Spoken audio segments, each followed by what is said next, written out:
Hello বন্ধুরা, সালামু আলাইকুম। শারিয়া অ্যান্ড ওয়াফি এগ্রো ফার্মে আপনাদের জানাই অভিনন্দন। বন্ধুরা, আপনারা দেখতে পাচ্ছেন আমি যে পেঁপে গাছ খাবার দিছিলাম, তো আজ আমি সেচ দেব। তো দেখাবো আমি কি পরিমাণে সেচ দিই। তো আসলে তার আগে আমি আমার আখের যে বীজতলা, সেই বীজতলাতে সেচ দিচ্ছি বন্ধুরা। দেখুন, এখানে আমি ফিলিপাইন কালো আখের চারা করছি। দেখুন বন্ধুরা, বীজতলাতে আমি সেচ দিচ্ছি। সেচ দেওয়ার পরে আমি পেঁপে গাছে সেচ দেব। এই দেখুন, আমার সেচ অলরেডি হয়ে গেছে।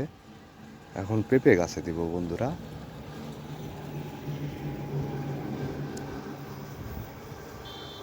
বন্ধুরা, আগের ভিডিওতে দেখাইছিলাম আপনাদের আমি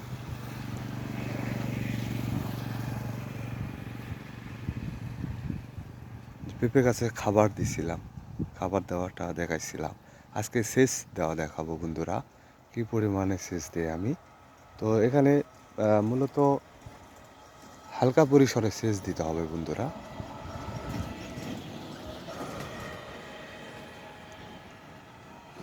সেচ বেশি দেওয়া যাবে না, কারণ পেঁপের গাছ পানি সহনশীল নয়, পানি সহ্য করতে পারে না।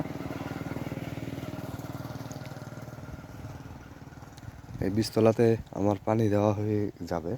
পানি দেওয়া হয়ে গেলে আমি করব, পেঁপে গাছে পানি দেব বন্ধুরা। এই বীজতলাতে আমি পানি দিচ্ছি। এটা আমার উপরে বীজতলা।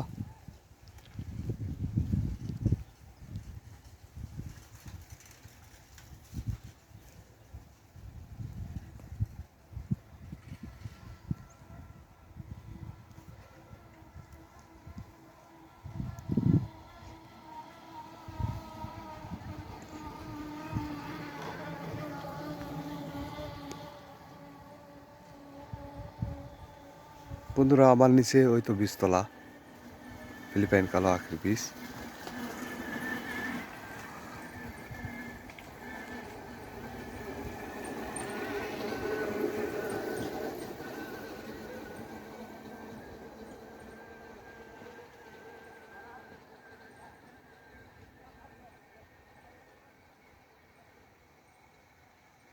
দেখুন বন্ধুরা, আমার গাছের কন্ডিশন দেখুন। আমার গাছ ছোট অবস্থায় দেখুন আপনারা।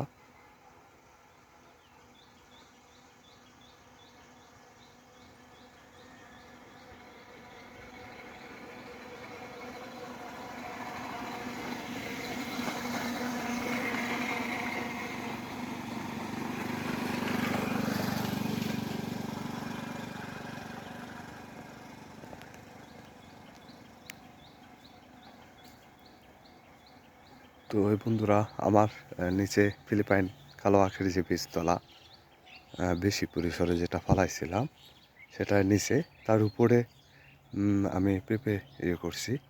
এই দেখুন বীজতলা, এটা আমার ফিলিপাইন কালো আখের বীজতলা। দেখুন কেমন জার্মিনেশন হচ্ছে বন্ধুরা, আপনারা দেখুন। দেখুন, মূলত আমি সেচ দিচ্ছি পেঁপে গাছে।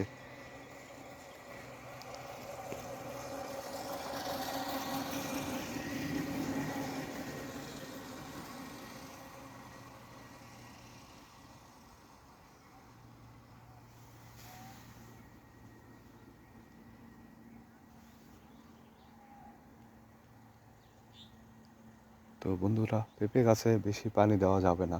সেচ দিতে গেলে পেঁপে গাছে কম পরিসরে পানি দেবেন। প্রয়োজনে 1 সপ্তাহ পর আবার দেবেন।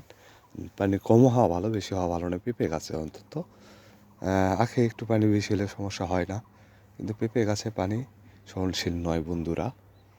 তো বন্ধুরা, ভিডিও না বাড়ায় ভিডিওটা রাখতে চাই বন্ধুরা। আসলে কাজ করতেছি, পানিটা করে দিতে হবে, না হলে পানি নষ্ট হবে বন্ধুরা। তো বন্ধুরা, আজকের মনে বিদায় নিচ্ছি শাড়িয়া অ্যান্ড ওয়াফি এগ্রো ফার্ম থেকে। আমি সেলিম রেজা। আসসালামু আলাইকুম ওয়া রাহমাতুল্লাহি ওয়া বারাকাতুহু।